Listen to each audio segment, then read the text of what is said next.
ایسا عظیم وظیفہ رسول اللہ صلی اللہ علیہ وآلہ وسلم نے فرمایا، جس نے صبح کو یا شام کو 10 بار یہ وظیفہ پڑھ لیا، لا الہ الا اللہ وحدہ لا شریک لہ لہ الملک ولہ الحمد یحیی ویمیت وہو علی کل شیء قدیر۔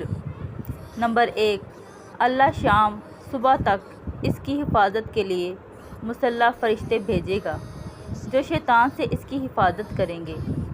نمبر 2، اس کے لیے اجر و ثواب واجب کر دینے والی 10 نیکیاں لکھی جائیں گی۔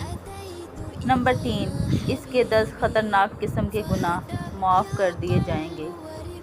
نمبر 4، اور اسے 10 مسلمان غلام آزاد کرنے کا ثواب ملے گا۔